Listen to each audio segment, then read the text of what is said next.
Welcome to NHL Draft Pros.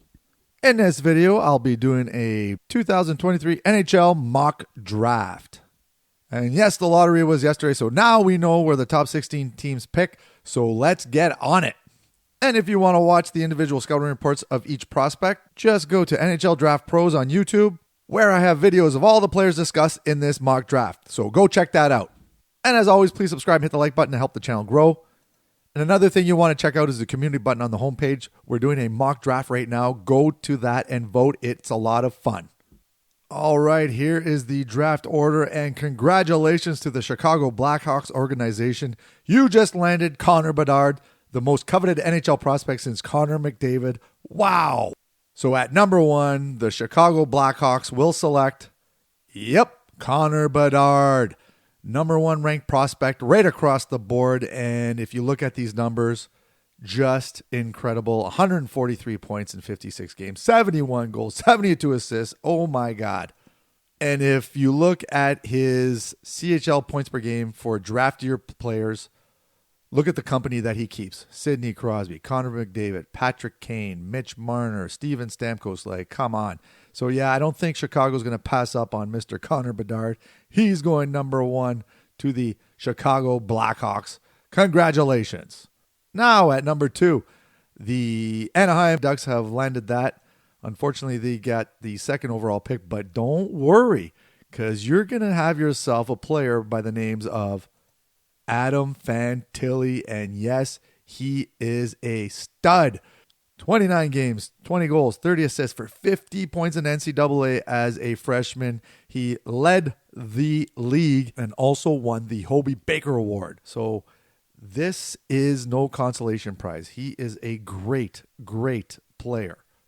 And if we look at his production, points per game for his draft eligible year, 1.72 behind only Jack Eichel. So we got Adam Fantilli at number 2 to the Anaheim Ducks.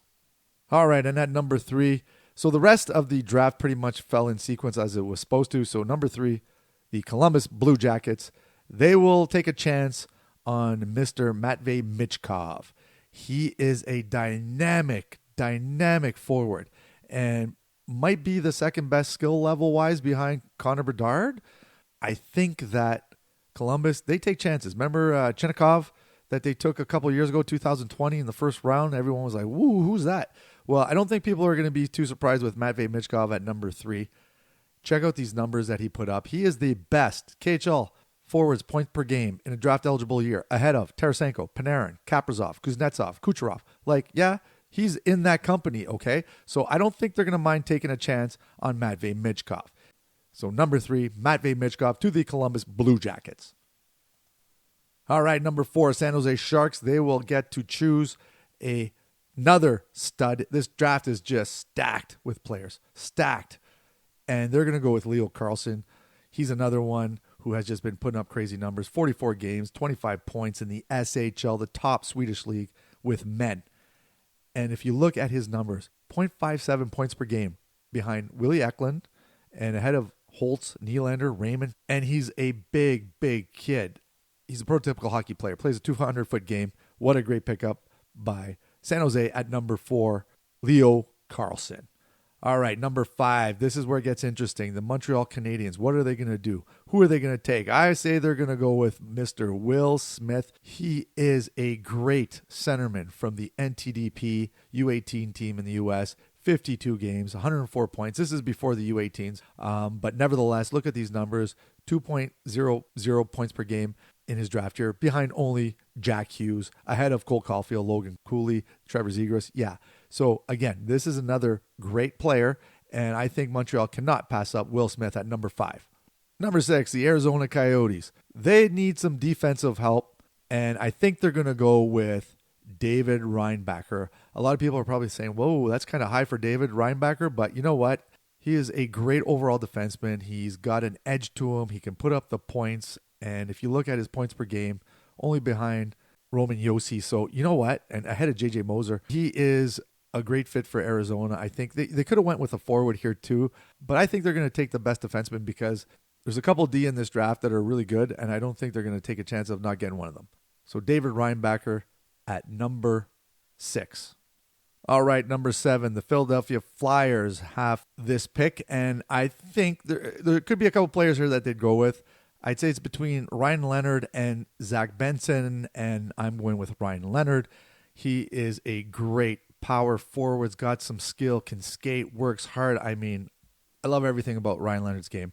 And he didn't put up the crazy numbers like Will Smith and Gabe Perreault did at the NTDP, but he is a great player. And if you look at his points per game, he's falling right near the Cole Caulfield, Logan Cooley, Trevor Zegras area. And I mean, you can't go wrong with that. And him and Will Smith and Gabe Perreault are going to play together next year in Boston College.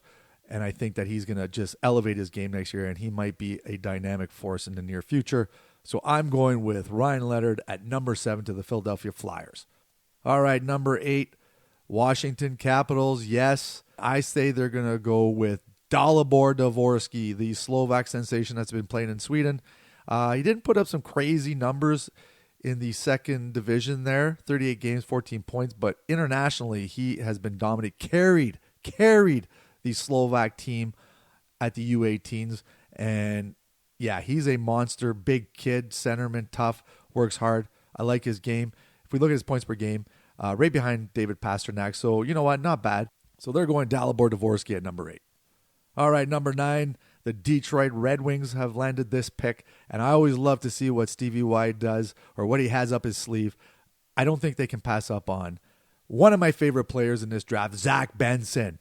98 points in 60 games. He just motors around the ice. Like, there is no stop in this kid. He just skates and skates and skates. I love his game.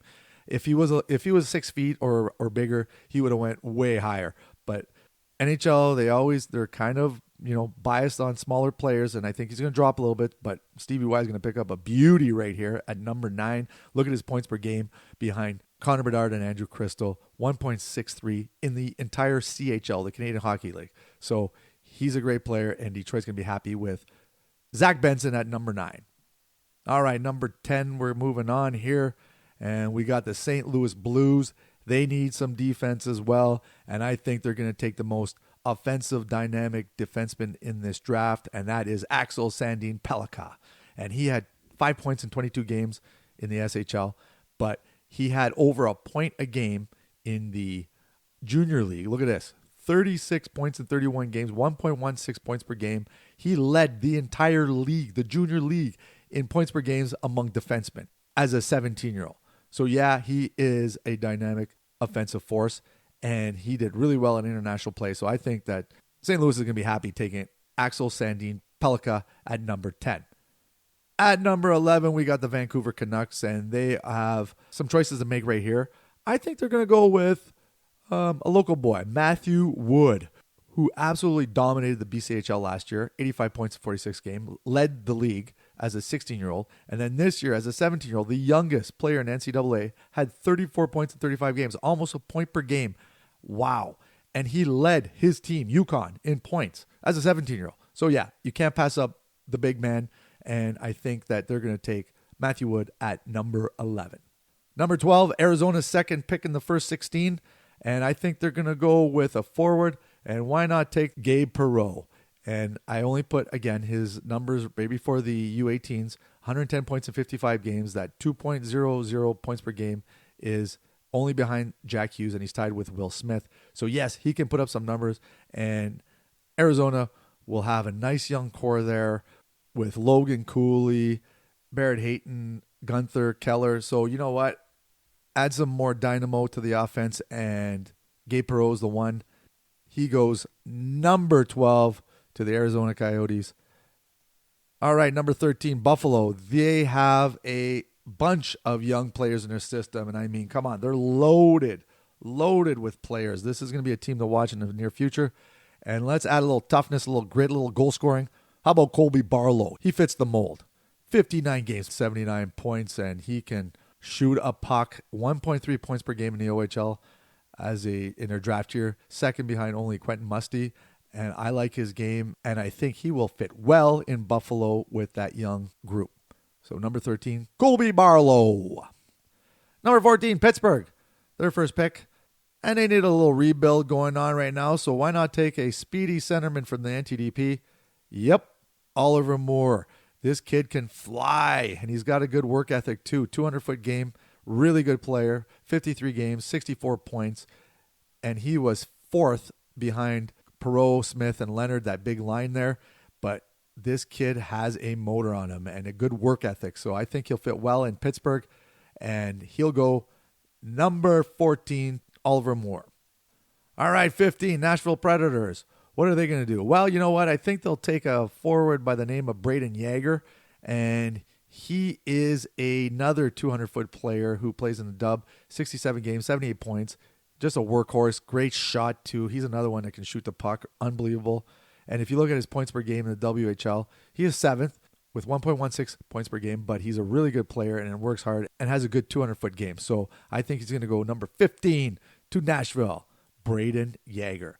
All right, number 16, the Calgary Flames. And so this is an interesting one because I think that they could work on defense. And I'm going off the board here, and people are going to probably say, what? But how can you turn down one of the most offensively gifted defense in the WHL? And that is Lukas Dragicevic. 75 points in 68 games. And that puts him number 4 in the entire WHL, not just among draft year eligible players, but the entire league. So when you have someone that can put up numbers like that, yes, his defensive game needs some work, but hey, you know what? Ship him to the minors, let him work on that. And if he pans out, watch out. This could be a steal. He's a big kid, almost 6'2", and I think that Calgary's going to take a chance on Dragicevic. I wanted to include a couple of honorable mentions. Eduard Shala is one. He could creep into the top 16. He's a pretty offensively gifted Czech player, but I just have some reservations about his work ethic. And then another one is Andrew Cristall. He's just put up some monster numbers, second behind only Connor Bedard in the WHL for points and points per game, I should say. But he is great, dynamic forward, offensively gifted forward. Just some other parts of his game that kind of questionable, I guess you could say. So those are my predictions. And that's it. So please subscribe, hit the like button. And also, don't forget to get into the community mock draft. I'll use your comments on future videos. So please check that out as well and get voting on who you think is going to go where. And that's it. There's your top 16. Cheers.